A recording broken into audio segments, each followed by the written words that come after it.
Hey everybody, Big Black Nerd here. Here we go with another reaction, and today I'm going to be reacting to Degenerosity's Childhood Games. Wait, did I say that right? Childhood video games. So I'm interested to see what video games he's going to be talking about because I want to assume he's from the same generation as I am, probably a little bit older than me.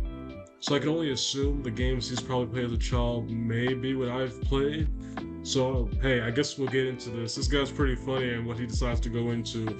So, hey, let's get into the video. Make sure to like, share, and subscribe, and all that good stuff. Leave any video suggestions down below that you want me to react to, and let's get into it. I love distractions. They help me forget the pain As of we all reality. do. So video games to me is like a blessing from the heavens itself. They take us to a new world with new opportunities where you could be whoever, with some of them being where you can straight up do whatever you want. It's peak fantasy. It's also a cool pastime. And as a kid, I was a bona fide gamer. I say as a kid because nowadays, other than the usual squad games you play with the homies, I don't really be gaming too much. The only game I really be putting my hours in is Overwatch, and I'm not proud of that. I'm embarrassed. Anyways, that's why I wanted to talk about games that I actually like. Games from my childhood. I'ma just be talking about the games I used to love and play back then. And there might be one or two games that you used to play that I might mention. And if I do mention one, we might be long lost twins. Because some of these games are my favorite of all time and have developed me into the man I am today. So take a seat as I discuss my childhood video games. What movie was that? Okay, you sat? Alright, you gotta stay seated because this video is sponsored. No, you can't leave, you already sat! This video is sponsored by Opera GX, the web browser. Sorry, I gotta skip ahead a little bit. Anything too. GX thinks my mama a minute to even get Xbox. Team Xbox all sponsoring this video. I've been Team Xbox all my life. Been with them since they sold my mom a new Xbox that didn't even work. Back then, I would play most of my games offline because it took. Hey, what team are y'all? Xbox or PlayStation? I guess I'm technically PlayStation, but it's not so much like a toxic preference. It's pretty much just it's the console that I've been given as a kid, so I just kind of been going through every new console because it's what I'm used to. Took us a minute to even get Xbox Live. By the time we got it, the Xbox One was already coming out. Because of that, I ain't really played games like Halo or Call of Duty. I know they got story modes, but to me, those weren't the main selling points. I wanted to shoot people and talk shit on voice chat. So I played games where the fun wasn't in having a Wi-Fi connection, but connecting with the story and characters. And what better way to do that than with a property you already know front to back? That's why the Naruto games were my shit. I'm pretty sure I copped every single 360 Naruto game besides Storm 2. These games were so lit. I must have played the story mode of Rise of Ninja about 11 times by now. Mainly because it was so short. It only covered up to the Gaara attacking the village. And the game is only told in Naruto's perspective, so they skip a bunch of fights and storylines. Sasuke getting the curse mark skipped. Rock Lee versus Gaara glossed over. Ino versus Sakura, ain't nobody give a fuck about that, but they skipped that too. Jutsus were also annoying AF to do. You had to hold.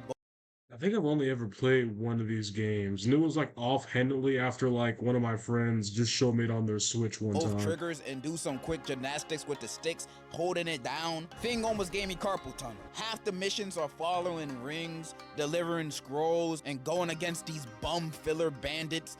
But back then, I would eat this up like a chicken Caesar salad without the salad. I love the kind of open worldness of the game, running around the Leaf Village and construction sites. The oats were cool and stylish, and the ramen delivery missions, now those would make me come back to the game for seconds. These parts of the game went hard, and it ain't that hard to impress kid me. All this game needed was the Nine Tails transformation and sexy jutsu for my attention. And it has both. I was raving. In terms of nostalgia, the game went hard, but I definitely say the Storm series was a huge improvement, and I say that not as a diss. It's hard to beat peak. The Ninja Storm series is literally the best thing anime games can offer. Although I've heard a lot of hype for the Dragon Ball ones, and Roblox got some cool games too. But I doubt any of them are better than Ultimate Ninja Generations or Storm 3. I doubt. I also used to play a few Xbox Connect games. Now, when I got the Connect, I genuinely thought this was future technology. Like you can control a game with no controller and just using your hands and feet at the camera? This some Back to the Future type. I thought we gonna have this technology by the Xbox. You know, Back to the Future 2 was supposed to be like 2015 or something. Bro, what new do we even have back in 2015? I mean,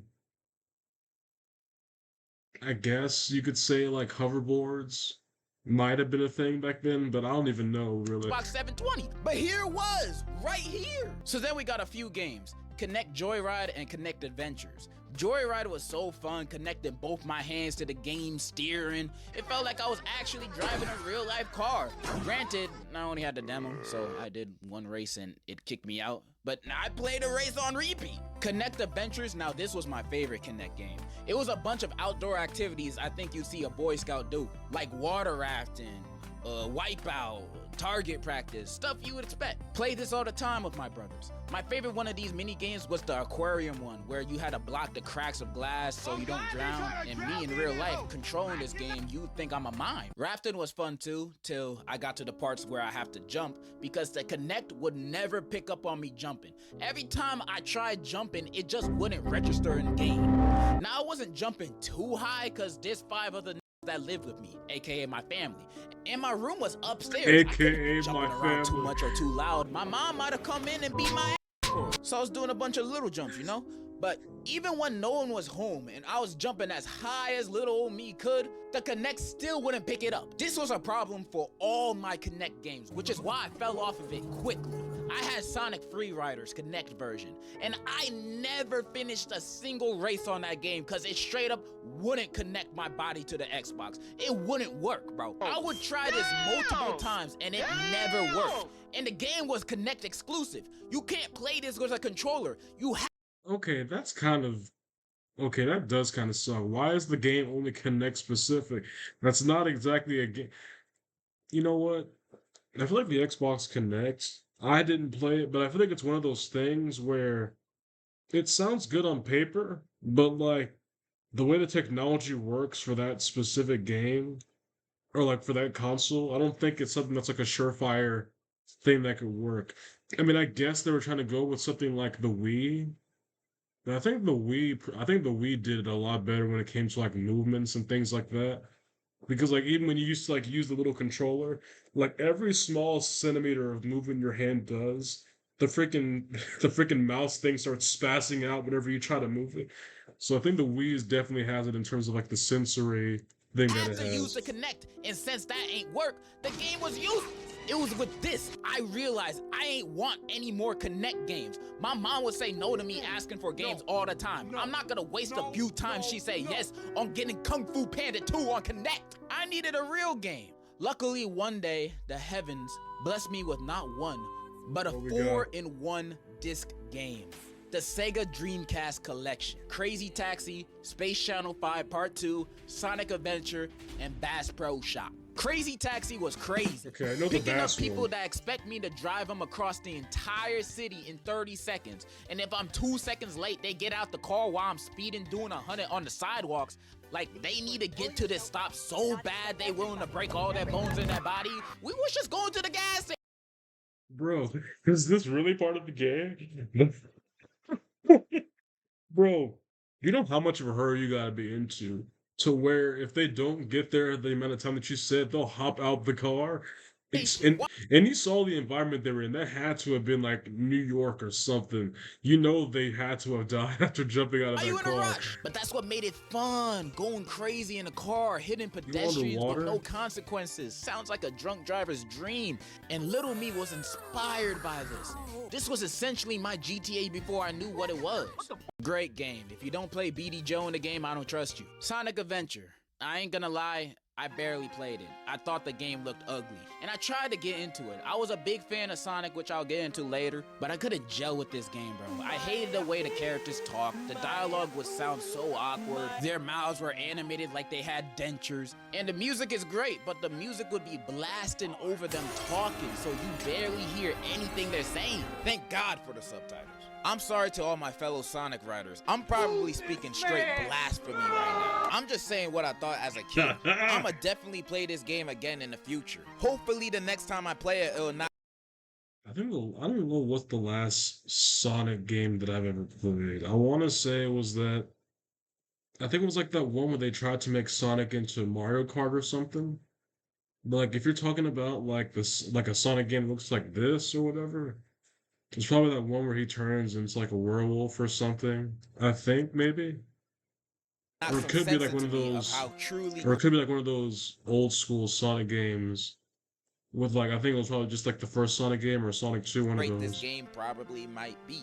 Space Channel 5 Part 2 might be the best dance game I've ever played. It's a rhythm game set in space about the villain Purge, who wants the universe to dance for him against their will. And it's up to local news reporter Ooh La La to save the universe with her dancing and guns.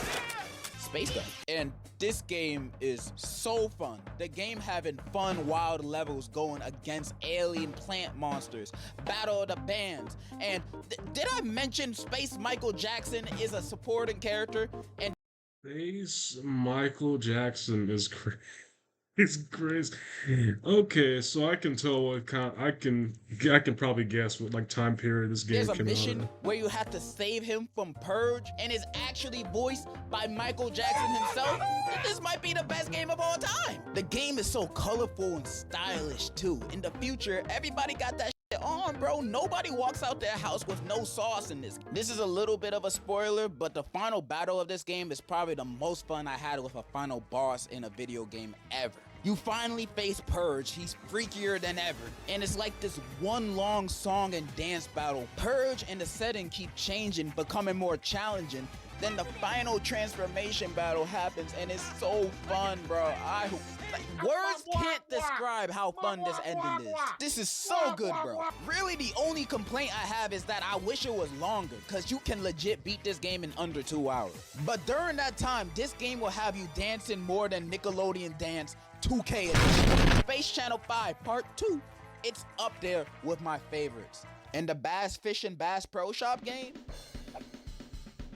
Okay, I remember playing this game. I think I was playing it with like my uncle, and it was like I think it was like on the PS2 or something when I was playing with him. It's fishing. Before there was anything, before my Xbox, before my Leap Pad, I've been with Nintendo. I had almost every one of their consoles since my birth, from the Game Boy Advance SP to the Switch. Man, grown-up privilege is awesome. You should try it. I was drifting to first place, winning every Mario Kart DS Grand Prix. They used to call me Mustang because of my skills and lack of deodorant. Bakugan Battle Brawlers, though, had me feeling the opposite. I would lose almost every game on there. It got to a point where I was just going on to play just to change my character's avatar, because they had some really good fits in that game, not gonna lie. New Super Mario Bros., one of my Oh yeah. Yes. This was my game. Oh, I got so mad when I lost that DS. This was the game that I would always have. I remember I used to have. I remember when I first got my DS. I think I was like 3 years old. This was my game I would play all the time.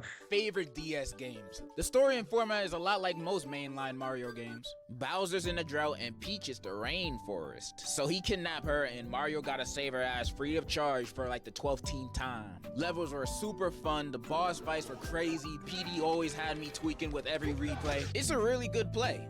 But I'ma be real, my memories aren't with the story mode too much. The real fun was playing the mini games and multiplayer. The mini games had me on a chokehold, bro.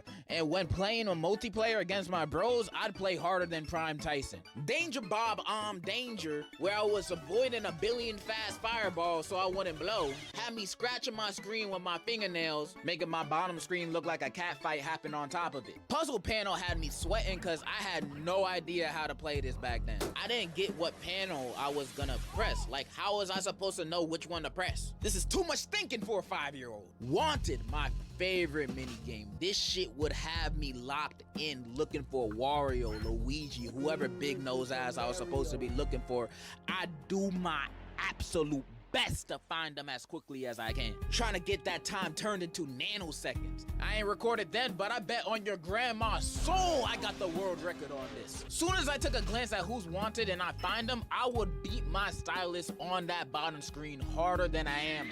I did not treat my DS with care. And I can't not bring up Luigi's Casino games. This game put me on some of my favorite hobbies. I remember I gave my sister my DS. She loved this. She loved these mini games, Invested. man. But when I played his games, I was so bad at them. I ain't know how to play poker. I was 5. Luigi didn't care though. He ain't mind hustling the kid. Only game I was good at was matching cards.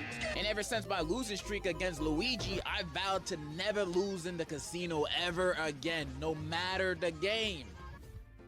I do not think my promise is going well. The 1v1 multiplayer was the best thing about the game. The first person to get all 5 stars. No, I really wish I got to play this part of it more. But my brother lost. My brother also had a DS, but he broke his a long time before mine was. So dang, I really do. I really wish I got to experience this part of the game a lot more Or than I take used the to. other person's lives wins. This is the game where bonds would be broken, cause we would absolutely abuse each other in this, jumping on our heads above pits, using the giant mushroom to stomp them out and destroy the stages. And when I'd get the blue shell, wrap it up, cause whoever got that won the game. I'd just be cruising in that shell back and forth, killing my bro constantly, till he lost everything and I won. It ain't fun at all being on the other side of that, but being that felt exquisite. This game was so fire, bro. New Super Mario Bros. Is super replayable, fun, and has one of the best multiplayer modes for the DS. Top tier childhood games right here. Moving on from that, imagine something that had all your favorite characters put together in one room for your entertainment. No, I'm not talking about That's So Sweet Life of Hannah Montana. I mean Smash Bros.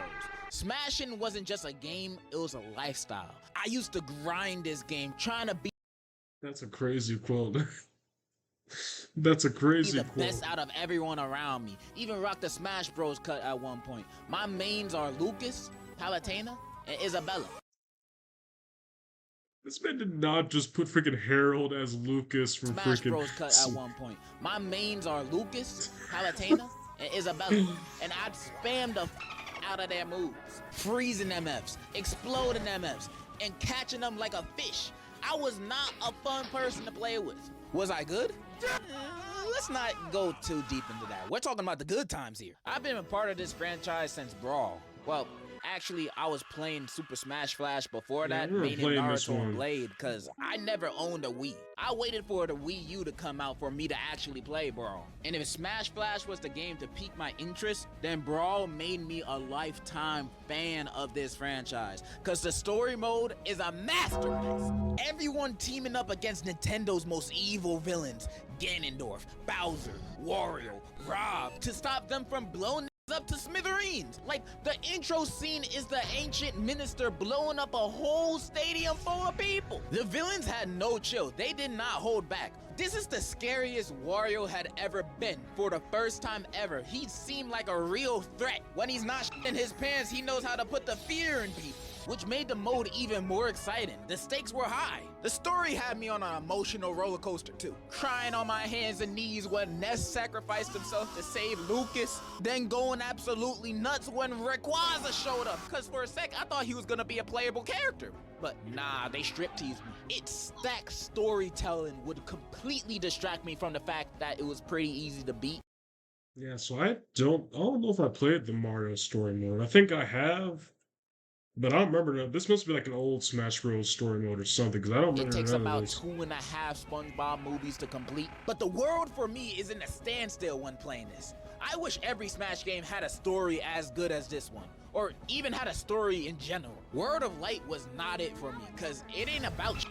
Outside the boss fights and a few cutscenes, you mostly just fighting NPC spirits collecting trophies for so long. It's boring, bro. And the Wii U version didn't have a story either. Nintendo really only balled out for Brawl for story mode. The series is like the RoboCop franchise. Only one of them has a good story and the rest are... So I'm in the balls? Brawl is the most nostalgic Smash game for me. It's not the best one, but it definitely has the best story. And also, I can't help but feel nostalgic for the announcement trailers for Ultimate. When Nintendo were dropping teasers for who and what will be added to the game back then, would be the most hype I've ever been for any video game. Those were not trailers, those were events. I wouldn't even know or play the games half the characters that were announced were in. Like, the hell is a Min Min? And damn, she got bitties. But seeing everyone online go crazy would be enough for me. Binging reaction videos of people going nuts to their favorite characters from titles they love. And Fire Emblem. Their reactions to these reviews would be so infectious that I can't help but go crazy watching it with them. What a beautiful time that was. When the next Smash comes out, hopefully we can be as enthusiastic. I trust that we will. Once Nintendo announces Goku will be in Smash, that shit would break the internet. Smash Bros for me is not only. And bro, you be so mad having to fight this man. Like the heart, like I think one of the dude with the craziest abilities in Smash, that's like a DLC character, is probably freaking. I don't know his name verbatim. It's like the dad from Tekken. And like, bro, if they put Goku in the game, it's over for everybody. A great free-for-all fighter, but a way of bonding. I ain't got the best social skills, but soon as you pull out the switch, that is not a strap, and you're trying to smash, you'll have me wagging my tail like a labradoodle. We smashing, bro, and I ain't gonna hold back on you. What are we talking about? Smash Bros is one of my favorite Yeah, man, this bro turned to Diddy real quick, didn't he? video game franchises of all time. But when talking nostalgia, nothing comes close in this race other than a spiky, blue-haired alien creature, and I'm talking about no other than Rick from Rick and Morty. Sonic is my favorite childhood video game franchise of all time. I know that might sound weird to some of y'all because Sonic fans don't have the best rep going for us. In fact, the franchise itself don't got a good rep, with games Now the movies did good. Like I know freaking Sonic 3 is coming out this year, and bro, it looks freaking awesome. I don't know. I mean, I guess the video games don't hold a candle to it, at least not that I am fully aware of. But like the movies are doing good, I being think. a Russian right? roulette to being great or garbage. I know there's a lot to be turned off by, but if you ignore the bad things, there's only good things. Plus, the first Sonic game I remember liking and playing was Sonic the Hedgehog. Nah, not that one, the good one.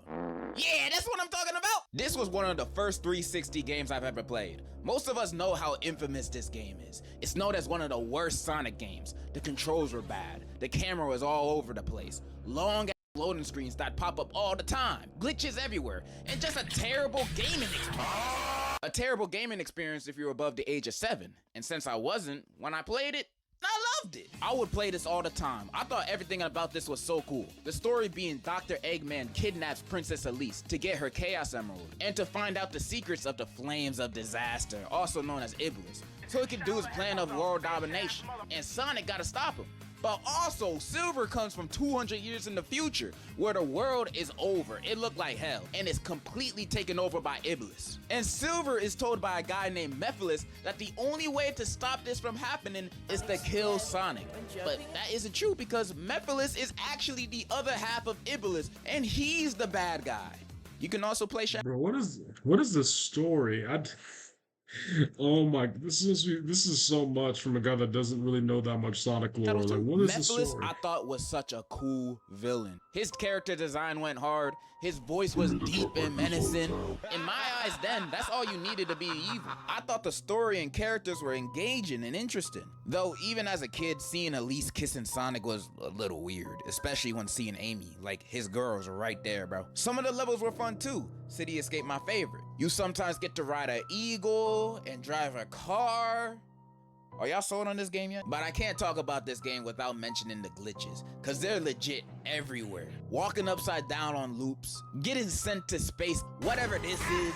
These glitches would happen so frequently that I could get how people would hate this game and find it unplayable, cause it was. However, maybe it was all the red 40 and pencils I ate then, but I didn't really mind them. In fact, I'd have fun with the glitches on some of my replays. Look, I know for a fact I'm looking at this game through rose-tinted glasses. I know if I were to play this today with the patience I have, if one glitch killed me, I'ma rage quit and switch to a game that I actually enjoy. However, kid me loved it. I would replay it, and it's not like I ain't have other games. I played this cause it was fun. I played this during a time of my life that only that version of me would enjoy this game. But I can still see myself playing it in the near future.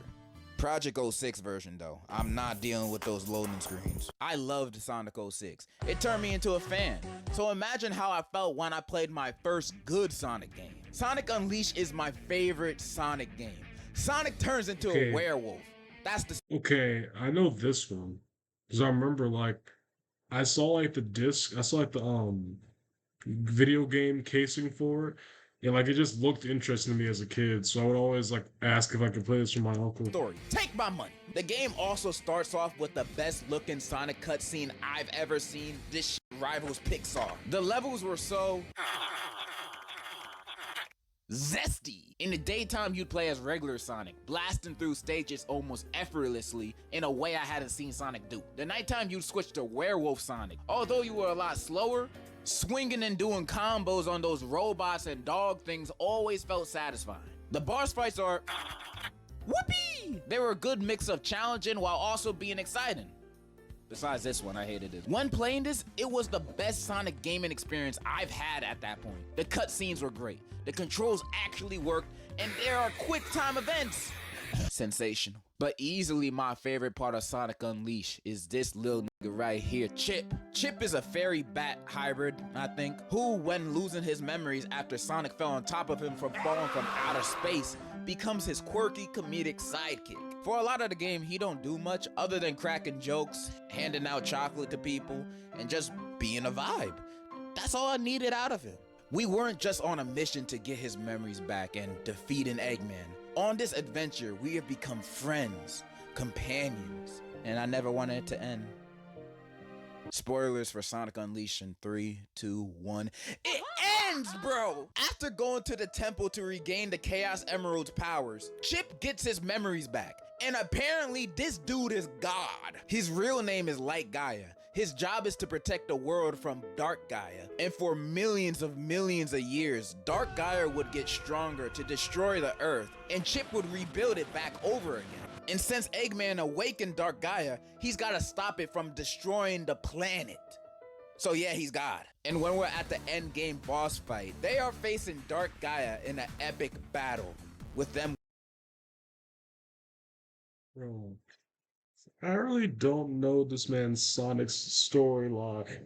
Like, who added all this stuff to his like freaking story? I know like the amount of lore added on Sonic from just a hedgehog running across platforms and stuff against a fat man with machines. Like, from going from that to whoever is thinking of adding all of this stuff must have been crazy. Winning at the end, because obviously God and Super Sonic on the same team is like Shaq and Kobe.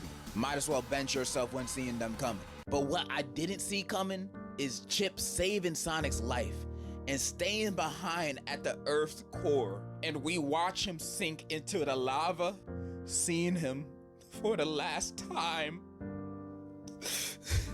My Chip is dead. He died for our sins. This game had me feeling emotions I thought I would never feel for a video game. That by the end of the game, after crying my heart out, it made me want to go on this adventure again so it would never end. Sonic Unleashed is my favorite Sonic game, making me a lifetime fan of the franchise. Not only of the games, but of Sonic itself. I used to be watching those Sonic bloopers and creepypasta videos from back then. Sonic for Hire went 2 times platinum. Oh yes, I loved this parody series. Oh my god. I don't know how many times I've just rewatched this or have this in the background, but I love Sonic for Hire. Honestly, I would want to react to this on my channel. If y'all want to see me react to Sonic for Hire, I mean, I've already seen it, but it would just be fun to do. So if you guys want me to react to Sonic for Hire, I would do it. If y'all really, like, leave it down below if you'd really want me to react to Sonic for Hire. I'm on my iPad. I'd often play fan-made Sonic games on the computer. Final Fantasy Sonic, that's just a work of art, bro. If I had a time machine, I'd show this to Leonardo da Vinci, because I know he'd quit. I know he knows he can't make something half as good as this. And every Saturday morning, you know I had Sonic X playing on my TV. That Amy Ghost episode had me doodle in my pantalones. I'm kind of yapping at this point. Sonic is the best. Sonic for president. Let's wrap it up. And those were my childhood video games. Of course, they weren't all of them. I didn't bring up no Flash or mobile games, and I Henry didn't even bring Stickmin. up Pokemon, jeez. But this video has already taken too long to make. I'm basically editing on a Chromebook. Bear with me here. And if you made it this far in the video, thank you so much. I send you my massage through the screen. Then in the comments, tell me about your favorite childhood video games and what you liked about it. Thank you Opera GX for sponsoring this video and giving me money. And that's all I really wanted to say. So in conclusion, Varidi still for Smash. I ain't forget. This man Degenerosity always makes me laugh. But man, there were some pretty... I didn't know most of the games. I mean, granted, when it comes to people talking about nostalgic games, and me being born in 2005, it's like, yeah, I was there when the games probably would have been around at the time, but like, I was so young that I probably wouldn't have known about them. Like people, like if you were 5 back then in 2005, you may have like asked for a game. Like for me, yeah, I was probably around when Game Boys were still around, really. Yeah, I'm pretty sure because the DS had like a Game Boy extension on it. I don't think I had a Game Boy extension on any of the games that was given to me, but I remember that. And like I remember he said Mario, I played that. And Sonic games, I haven't played that many, but I have played Sonic Unleashed, but I didn't even play that much of it. And I noticed he mentioned like the Final Fantasy. I would always play that on Learn for Good back in like my elementary school computers and this and that. But man, I really wish he would have mentioned other games. But like I said, he's probably older than I am. From what I see, not by much. He's just played different games than me. But hey, I know my childhood games. I was playing Lego games. I played a lot of Disney Infinity. I also played Skylanders, but I only played Skylanders before Disney Infinity came out. So after Disney Infinity, I completely switched over to that one. But yeah, I didn't really expand that much when it came to games. There were like random outliers here and there, but yeah, I mean, I know like teenager years it got different because that's when stuff like I played Spider-Man on repeat a lot of the time. But hey, yeah, I guess, hey, leave your favorite childhood game down below just to kind of have little nice conversations down there. And hey, I hope y'all like the video. Make sure to like, share, and subscribe, and all that good stuff. And I'll make sure to catch you on the next one. And God bless.